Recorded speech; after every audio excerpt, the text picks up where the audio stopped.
금융 문맹은 무시무시한 병이에요. 생활을 불가능하게 만들어. 나를 가난하게 만들고 내 주위를 가난하게 만들고 국가를 가난하게 만들어. 아이고. 금융 문맹은 반드시 대가를 치른다. 대부분 돈이 없어서 행복하지 않는 거예요. 그래서 우리는 돈에 대해서 솔직해야 돼요. 돈을 귀하게 여겨야 돼요. 그래서 내가 물어보는 거야. 돈 생기면 뭐부터 하냐. 나부터 페이하라 해요. 나부터.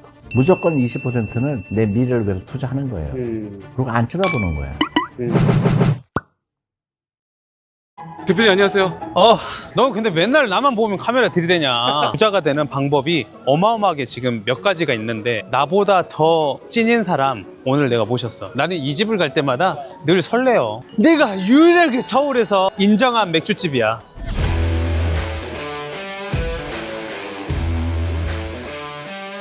대표님 시간 내주셔서 감사합니다. 너 실제 이름 모르시지? 이름이 이자 정자 복자 정복 대표님이야. 실제로 실명 잘 모르시죠 다? 대부분 모르죠. 그 이름 써본 지가 오래됐죠.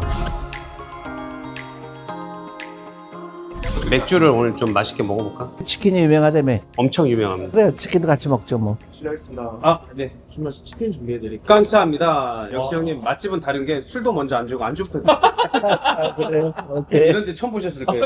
안주가 먼저 옵니다. 되게 맛있게 드시네. 네. 형님 너무 맛있다. 한국, 여기 생활 맥주 이렇게 맥주에 진심이냐고요. 아마 최초일걸요 이렇게. 맥주 플랫폼을 운영하고 있는 회사는 최초고요. 지금 준비해드린 샘플러도 라거 종류부터 스타우트까지 점점 향이 세지기 때문에 이렇게요? 네, 먼저 드시는 게 좋습니다. 첫 잔은 원샷 저희 그게 있었는데. 아니, 머리샷 안 해. 야 형님한테 원샷을 시키냐 너는. 이 금융 문맹의 원조가 대표님이었죠. 언제부터 얘기하셨죠? 미국에서는 Financial Illiteracy라는 말을 써요. 직역을 하면 그게 금융 문맹이거든. 한국에 와서 보니까 2013년에 와서 깜짝 놀란 거예요. 돈에 대한 생각이 대부분 없고 부자가 되고 싶은 사람이 없고 그 부자가 된다 그러면 약간 좀 나쁜 의미가 있잖아. 왜 돈이 왜 중요하지? 돈이 없어도 행복하잖아. 근데 그런 걸 보고 내가 이거 진짜 금융 문맹국이구나 한국이. 진짜 딱 맞네. 딱 맞네. 예, 그래서 금융문맹이라는 말을 썼죠. 다니면서. 금융문맹은 무시무시한 병이에요. 생활을 불가능하게 만들어. 그리고 전염병이야. 나를 가난하게 만들고 내 주위를 가난하게 만들고 국가를 가난하게 만들어. 아이고야. 그러니까 어렸을 때부터 돈이 제일 중요하다고 가르쳐야 되고 부자가 돼야 된다고 가르쳐야 되고 공부 잘할 필요 없다. 공부가 밥 먹여주지 않는다. 그러니까 그 사람들 그때부터 좀 약간 듣기 싫어하는 거예요. 왜 듣기 싫어할까? 병에 걸리는 걸 부모님 본인만 모르는 거야. 가난한 병이 있거든. 금융문맹은 반드시 대가를 치른다. 그냥 단순히 돈이 없는 게 아니라 자살률 세계에서 제일 높잖아. 대부분 돈이 없어서 행복하지 않는 거예요. 뭐 여러 가지 핑계를 대지만 결국은 돈이에요. 그래서 우리는 돈에 대해서 솔직해야 돼. 돈을 귀하게 여겨야 돼. 형님 우리나라는 왜 이렇게 돈 공부를 안 시켰을까요? 왜 입시 위주로만 했을까요? 그러니까 일본하고 우리하고 똑같은데 옛날에는 직업이 많지 않았잖아요. 농사꾼이 아니면 사또가 되는 거거든. 사또가 되면 명예, 돈 다 따라오거든. 근데 뭐예요? 과거를 붙어야 되잖아. 그거가 지금까지 온 거예요. 근데 지금 직업이 망가지잖아. 돈 벌 수 있는 직업이 너무 많잖아요. 근데 그거를 옛날에 조선시대 때 그거를 그대로 하는 거예요. 그러니까 막연한 거지. 공부 잘하면 부자가 되겠지. 옛날 사또가 되겠지. 그게 우리의 사회를 지배하는 거지.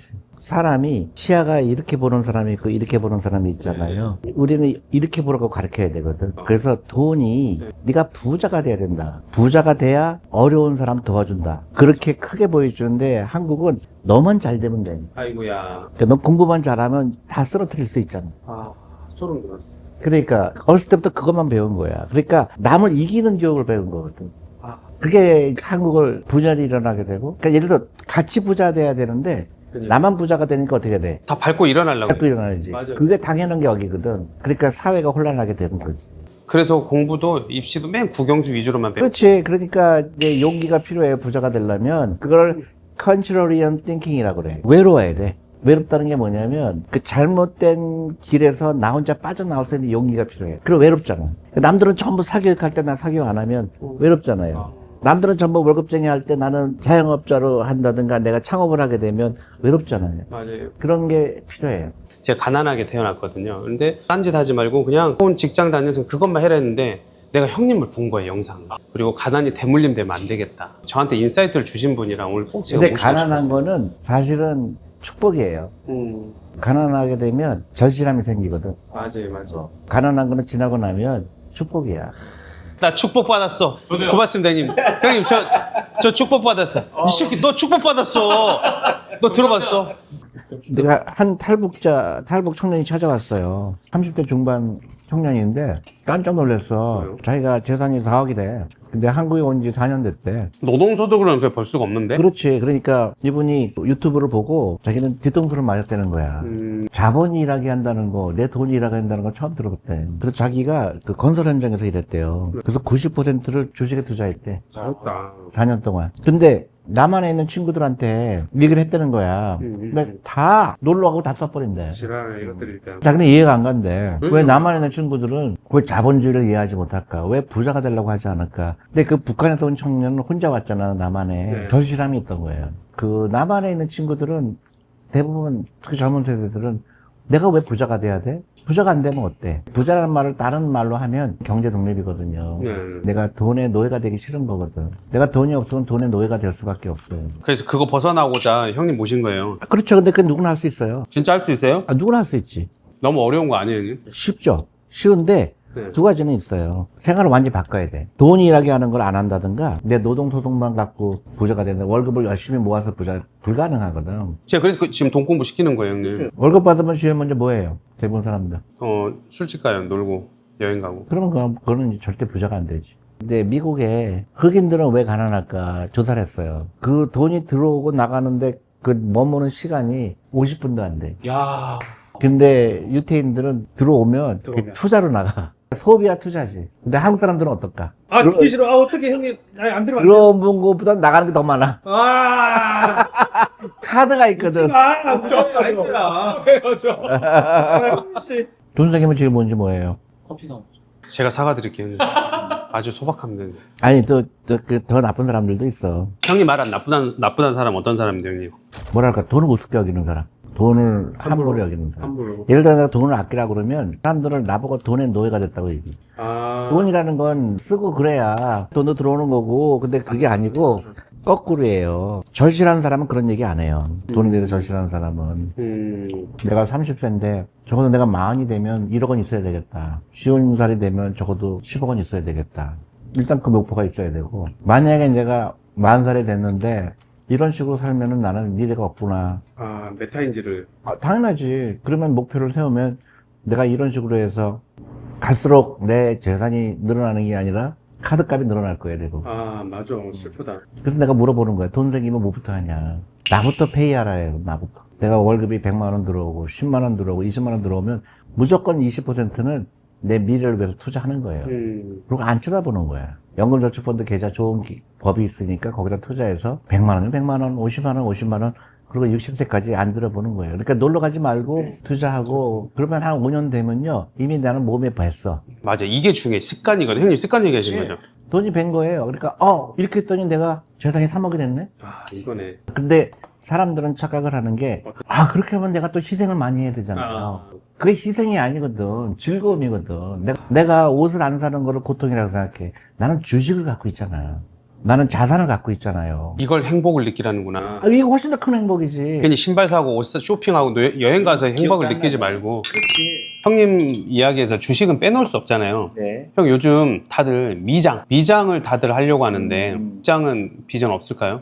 부자가 되려면 남들이 간 길에 거꾸로 가야 돼요. 전부 미국에 좋다 그럴 때 연명한 사람은 한국을 투자하는 거예요. 남들이 나쁘다고 그럴 때가 제일 좋을 때야. 주식은 뭐예요? 쌀 때 사서 비쌀 때 파는 거 아니에요? 그건 쌀 때가 언제 때야? 남들이 다 비난하고 한국 투자하면 안 된다. 한국은 부정적으로 얘기할 때 남들 따라가지 않는 용기가 필요한 거예요. 형님 말대로 지금 삼성전자가 불안하고 지금 위기다. 한국 주식이 삼성전자만 있는 건 아니잖아. 그죠. 너무 싼 게 많죠. 부자가 되고 싶은 사람은 궁금증이 있어야지. 이 한국 투자하면 안 된다고 모든 사람들이 얘기하고 내 친구들도 얘기하고 언론도 얘기하는데 관심을 갖는 거죠. 한국 주식에 그러면 많이 디스카운트 된 게 많겠네? 코리아 디스카운트라고 많이 얘기하는데 그게 무슨 의미입니까? 보니까 너무 싼 거야. 이거 왜 이렇게 싸지? 그래서 나한테 기회가 오는 거죠. 대부분의 사람들은 자기 생각을 할 줄 몰라요. 그러니까 우리가 어렸을 때부터 학원만 다녀서 그래. 아, 너무 슬프다, 형님. 학원 선생이 맨날 찍어주는 것만 했잖아. 그러니까 자기 생각을 할 줄을 몰라. 그러니까 미국 주식 하면은, 많이 올랐어. 6개월 동안 보니까 미국 주식이 올랐어. 그러니까. 역시 나는 천재야. 엄마, 그러니까 내 학원 안 다닐 때 했잖아. 왜 보내, 나를. 땡땡이 졸라 깠네. 전부 남들이 얘기한 거를 그대로 따라하는 거야. 그러니까. 그 신문에서 국장은 아니라고 그러더라. 그러니까, 한국 주식 안 해야지. 또 옆에 사람들이, 국장, 근데 진짜 훌륭한 투자가는 이게 기회라고 보는 거예요. 남들 다 싫다고 그럴 때. 미장을 10년 투자했을 때랑 한국 시장에 10년 투자했을 때랑 비교한 짤들이 되게 많거든요. 그럼 20년 보면 어떨 것 같아? 이렇게 질문을 어떻게 그거는 약간 무식한 얘기가 될 수가 있는 게 한국 삼성전자가 전체 시가총액의 20%가 넘잖아. 그 삼성전자가 어떻게 되느냐에 따라서 이게 수익이 달라지거든. 삼성전자가 그전에는 2만원, 3만원 하던 게 몇백만 원 됐던 거거든. 그거를 왜 안 넣어? 딱 이것만 보면 그럴 수 있지만은 굉장히 통계는 부정확하지. 그 다음에 어떤 종목을 샀느냐가 중요하고, 그리고 지금은 한국 주식이 너무 싼 게 많아. 아, 형님은 이제 종목을 찍어주지 않아, 형. 좀만 해주세요, 형님. 종목 얘기하지 말고 산업. 싼 거 어떤 건지. 아니요, 간단해요. 주식 투자는 어려운 게 아니야. 퍼가 낮은 기업들을 골라본다든가 쭉 보면 홈페이지 들어가 보는 거야, 그 회사. 너무 재밌지. 그게 남들이 안 보는 거예요. 왜냐면 관심이 없으니까. 전부 미국만 보잖아. 영리한 사람이면 퍼가 낮은데 쭉 리스트를 보면 그 디스카운트 된 걸 알지. 그 다음에 지주회사 같은 게 괜히 디스카운트 돼. 지주회사를 본다든가. 또 우선주와 보통주의 그 차이가 나니 나는. 갭 차이 많이 나는. 그렇죠. 우선주가 너무 싼 것들이 많지. 원래 보통주하고 우선주 한 50% 정도 평균 보나요? 갭 차이? 아니요. 어떤 건 60%도 되는 거 있고 50%면 너무 디스카운트가 큰 거지. 그런 거 관심 갖는 거지. 근데 그 전에 할 일은 계좌를 연금저축펀드 계좌로 해야 돼요. 내가 주식에 투자하기 전에 연금저축펀드 계좌를 통해서 ETF를 사는 게 제일 영리한 거. 왜냐면 연금저축펀드라는 거는 15% 수익률이 개런티가 된 거야. 왜냐면 세금을 깎아주니까. 그러니까 내가 아무리 못해도 15%는 앞서는 건데 사람들 그걸 안 하는 거야. 빨리 부자가 되고 싶었어. 그러니까 제도를 이용하는 게 제일 좋죠. 여행 가지 말고 커피 사 먹지 말고. 아니, 여행 가서 즐거운 것보다 돈이 불어나는 게 즐거움이 만배예요. 아니, 나는 이 기쁨을 알기 때문에 내가 이 기쁨을 몰랐으면 그러니까 동네 아저씨가 얘기하는 것 같은데 형님은 전문가잖아. 예를 들어서 내가 연금저축펀드로 한 달에 50만 원을 넣었다. 그러면 세금 효과를 따지면 15%의 복리예요. 아무것도 안 해도. 플러스 이제 주식 가격이 올라가잖아. 그럼 5% 오르면 20%잖아. 맞네. 그 20%의 복리로 따지면 한 15년 되면 한 50만 원이 3억에서 4억이 될 거예요. 그게 길어지면 길수록 그래프가 이렇게 돼버려. 20년 후에 30년은 더 커져. 30년에서 40년은 더 커져. 그래프가 이렇게 돼요. 이렇게다가 이렇게 돼버려. 그래서 요 기간 동안은 안 움직여. 5년 동안 했는데도 야 이거 해봐야 뭐가 있어. 왜냐면 복리가 아직 효과가 없거든. 그러니까 안 해. 그거를 참아야 돼요. 그러니까 워런 버핏이 그렇게 큰 부자가 된 거는 60세 이후예요. 아, 맞네. 워런 버핏이 부자가 아니어서 보통 부자였어. 그 다음에 80세가 될 동안 그 20년 동안이 엄청나게 부자가 된 거예요. 그래서 사람들은 또 그렇게 생각하거든. 그렇게 부자 돼서 뭐해? 내가 80인데. 그게 그렇지 않아요.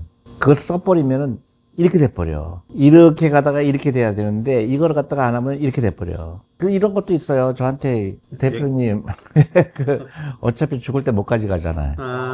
그런 얘기를 많이 해. 그래서 내가 얘기하거든. 너 죽을 때 가져갈 거 없잖아 어차피. 부자가 된다면 걱정해야지. 부자가 된 다음에 그거를 못 가져갈 거 걱정할 바에는 부자가 먼저 되려고 해야 되잖아. 그렇게 가르쳐 줘야지. 특히 MZ세대들은 부자가 될 수 있다. 시간이 있다. 돈으로 살 수 없는 게 시간이잖아. 개개인이 이 가난에서 어떻게 극복하면 좋을까요, 형님? 이게 있잖아요. 전시를 해야 돼요. 생각을 해봐야 내가 60세가 되면 적어도 20억 원 있어야 되겠다. 그런 확고함이 있어야 돼요. 그거 없으면 난 거지구나. 너무나 많은 사람들이 젊었을 때 열심히 일했는데 휴지 주는 사람 많아. 나도 저렇게 되면 큰일 나겠구나. 근데 그게 금방 와. 내가 40살이면 20년은 금방 와요. 형님, 이 부분이 현실감이 없는 것 같아. 근데 한국하고 미국은 다른 게 미국은 내가 40살, 50살 돈이 없으면 도와줄 사람이 없어. 아무리 내가 부모님이 부자라고 그래도 대부분 내 책임이라고 생각하는데 한국은 어렸을 때부터 부모가 해줬잖아. 그러니까 마음에 그 절실함이 없어. 엄마가 해주겠지. 근데 엄마가 가난해. 그때 뭐 어떻게 돼요? 갈등이 생기는 거예요. 엄마, 나 다 해준다며. 근데 엄마는 어떻게 했어? 과외비로 다 썼어. 돈 없다. 난 너를 위해서 과외비로 쓴 거밖에 없어. 그리고 아들은 엄마 내가 언제 그렇게 하라고 그랬어. 이게 대부분의 갈등이에요. 그러니까 이런 거 있잖아. 동물의 왕국에서 보면 소떼가 가면서 낭떠러지에서 다 떨어지잖아. 그러니까 앞에만 보고 가니까 다 떨어지는 거야. 그러니까 집단적으로 가난하게 되는 게 한국 사회야. 자기도 모르게 낭떠러지로 갔는데 딱 가서 보니까 60, 70이 되니까 내가 미쳤구나. 남들 가고자 하는 거 그 길도 정답이 아닌데 그냥 따라가면 갔구나. 구경도 하고. 마음이 편하니까. 남들이 하는 대로 따라가면 되겠지. 제가 과외를 가면 나도 과외를 가야 되고, 제가 100만 원짜리 과외하면 나는 150만 원짜리 써야 되고, 우리 학교에 제일 많이 오시는 분이 이제 60대, 70대인데 통탄을 하는 거야. 과외비를 700만 원씩 썼대, 한 달에. 아이고야. 대박이다. 애가 공부 잘하면 무조건 얘가 행복할 줄 알고 했는데, 그 아이는 700만 원을 쓸 정도로 그 학원을 다녔을 때는 한 번도 자기 생각을 한 적이 없어. 국어 선생이 하라는 대로 했고, 그쵸. 수학 선생이 하라는 대로 했고, 그러니까 과외 선생이 없으니까 어떻게 돼? 누가 나한테 시키는 사람이 없어. 그러면 나는 내가 뭘 할 수 있지? 그러다 보니까 멘붕이 되는 거예요. 취직이 될까 안 될까? 그러니까 이 부모가 그때 후회하기 시작하는 거야. 근데 부모는 이미 돈을 다 썼어. 그러니까. 늙었어. 이게 진짜 현실적이다. 대부분의 케이스가 그거예요. 그게 금융 문맹 국가인 거예요. 그래서 내가 계속 얘기하거든. 지금부터 학원비 끊어라. 그리고 아이들을 창업시켜라. 창업 정신이 중요하고, 지금부터는 돈 공부를 해라. 당분간 형님 대치동 다니시면 돌아다니시면 안 될 것 같아요. 대치동에다가 학원을 차릴 생각이에요. 돈 공부 학원. 아니, 여기로 가지 말고 여기로 와라. 애들한테. 쪽도 하지 말고 여기로 와라. 그렇지? 그렇지. 구경사 학원 가지 말고 나한테 와라. 내가 그냥 부자 만들어줄게. 대신에 너 공부 못해도 돼. 이제 나는 전국적으로 존의 부자 학교 만들 거예요. 프랜차이즈 해갖고. 한국은 그게 없잖아. 진짜 프랜차이즈 필요한 거는 금융교육. 그래서 아이들, 엄마들 다 같이 와서 주식 공부하고. 그러면 금융 강국이 되죠. 금융 강국이 되면 우리나라는 세계에서 두세 번째 강국이 될 수 있어요. 우리나라 민족이 굉장히 머리가 좋거든.